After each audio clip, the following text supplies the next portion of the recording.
الحمد لله وكفى وسلام على عباده الذين اصطفى أما بعد فأعوذ بالله من الشيطان الرجيم بسم الله الرحمن الرحيم. زما د قام ډېرو درنو مشرانو د پښتو ژبې او ادب عالمانو او زما ډېرو خوږو دوستانو بیبیانو او زلمو ګبین د پښتونخوا د نوموړي پروفیسر جهانزیب نیاز صاحب د منظوم کلام د مجموعې نوم دی. د چارسدي سیمه هم زرخیزه ده هم مردمخیزه ده. د دې علاقې په ګوړه د زمانو راسي د پښتنو خولې خوږیږي. دغه شان د دې خاورې د ادیبانو او شاعرانو په خوږ نثر او شیرینه شاعرۍ د وطن د باذوقه وګړو احساسات ګوړه ګبین دي. ښاغلي پروفیسر صاحب د هشنګر د رزړو او اتمانزو دواړو کلیو د لویو ستانو اوصاف لري.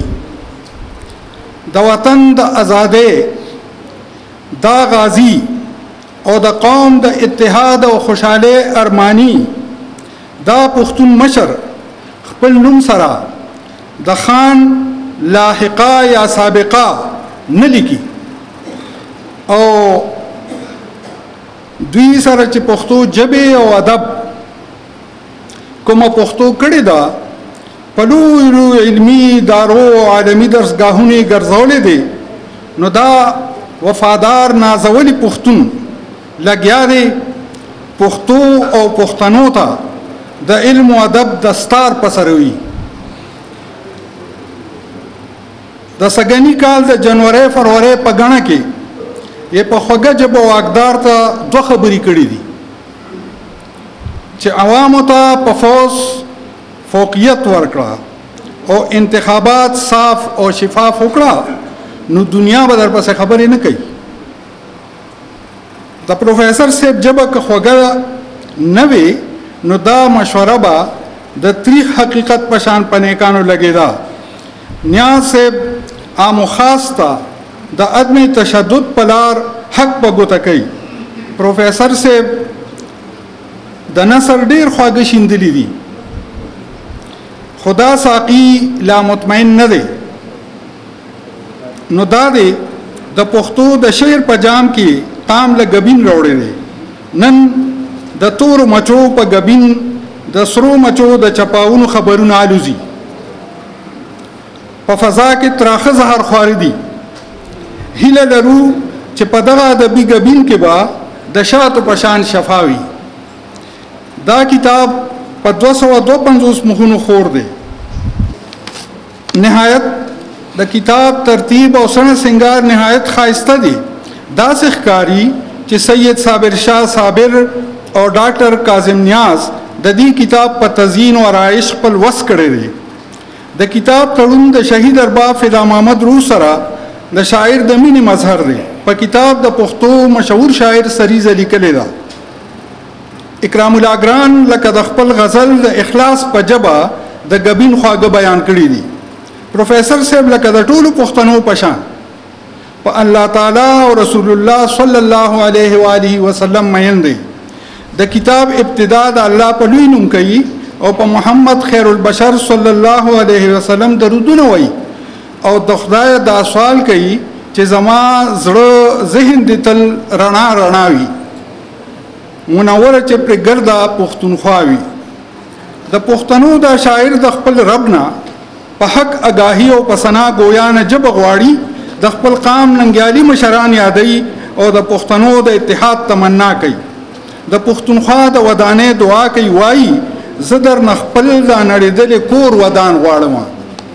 د شاعر عقیده فکر او نظر د علمی او عملی تجربو نه راتیر شوی په حق او صداقت بنا لري. هغه حضرت محمد رسول الله صلی الله علیه وسلم رښتینی راهنما غني او د هغوی مبارک په نوم اخیستو یې زړه ته قرار راځي. وایي چې ستا نوم واخلو زړګي ته قرار راشي. دا فقیر طبع شاعر د مخلوق د خدمت نظریه لري او ټول عمر د استاد، ادیب، شاعر او انسان په حیثیت دا خدمت کړی دی. بے تعلیم له علم ورکوي، د اوږي او بې وزله ولس خدمت کول د عبادت روح ګڼي. د ښاغلي د کلام ډیره برخه د غزل په چوکاټ کې ده.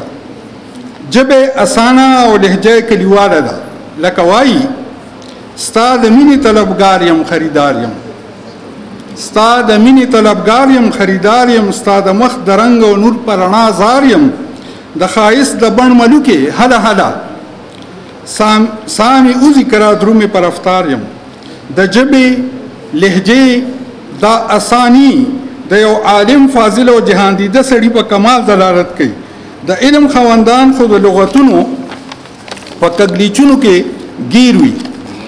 لکه یو ملا صاحب د مازیګر مانځه ته په وخت رانغی نو یو مقتدي ترېنه وجه وپوښتله.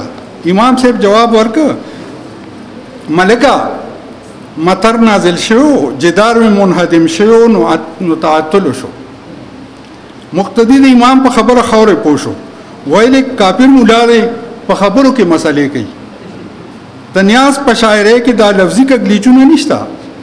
د ځنې نقادان وایي چې د غبین په غزلو کې د روایتي غزل لطافت او تغزل نشته. باریک بین نقادان د روګ نه روګ باسي. خو زما د یو مرحوم شاعر سیف الرحمن سلیم خبره یاد شي. هغه ویلو سلیمه جوړ د غزل شریطه، سلیمه جوړ د غزل شریطه، لک پکې ذکر د خپل قام کوا. په دغه غس چې مون د پروفیسور جناب جهانزیب صاحب نیاز غزل اوپلو نو دا شریطه جوړ دی. هغه ته په امریکا کې ناسوي نو هم د قام په ذکر فکر کې ډوبي. وای ز پښتون یم زما خوره پښتونخوا ده، ز پښتون یم زما خوره پښتونخوا ده، زه د دې نامې له خدایه په غوښتون یم. نیاز صاحب عالم سړی دی، ګڼې مسلې په اسانه بیان کی. وای بې د مینې حسن هیڅ نه دی نابود دی، بې د مینې حسن هیڅ نه دی نابود دی. د عشق او حسن موازنه کوي. وای حسن لاړ شي ځواني لاړه ژوندون ختم، پاس د عرش په منارو عشق موجود دی. نیاز صاحب د بیان کړي. وای بې د مینې حسن هیڅ نه دی نابود دی. د عشق او حسن موازنه کوي. وای حسن لاړ شي ځواني لاړه ژوندون ختم، پاس د عرش په منارو عشق موجود دی. نیاز صاحب د عشق د ابدیت قائل دی. زما په خیال د عشق دا ابدیت په اصل کې د عشق حسن دی. مینه چې کله وقتی او عارضی وي نو دا د نفس شیطانی مغالطه دا ښکلانی دی. حیواني جذبې ته موږ مینه نه وایو. نیاز صاحب دا قسم نظریه په خپل یو غزل کې واضح کړی دی. وایي زه چې کله باشنده د امریکې شم داسې ښکاري چې په بیرته را ژوندی شم. وای زما شاعري غزونه وکړه، سری چونډې کاغه باڼه شینکی خالونه رنگینه ماحول خایستان دامونه سحر ماخم دي دنونه خدا بے پردے او د هر چا غیږ کې لوبیدون کې حسن د پښتون د ساهو مینې جوګه نشو. نو وای خدا حسن د هر چا غیږ کې لوبیږي زکا زار زده اصلي پښتنې شم. هر جایی مینا وقتی او عارضی چپوي. د ابدیت خلا پکې نه وي. دا مینه نو د وفا صفت لري نه د ایثار او قرباني حسن لري. نو ځکه د اعلی مقاصد د حصول د پاره نه قدر وي او نه قیمت، نه اورته دانګلی شي او نه پدار خطلی شي، نه اصل مرام ته رسیدي شي. د پروفیسور جهانزیب نیاز په کلام کې قومي او ملي مینه داسې خایست پیدا کړی دی چې په ادبي دنیا کې به ورته د پښتو او پښتونخوا مینان د قدر په نظر ګوري او هر مین بوایي چې د پښتو ناوې به زه سینګارومه او په زلفانو کې به سره ګلونه ږدمه. والسلام.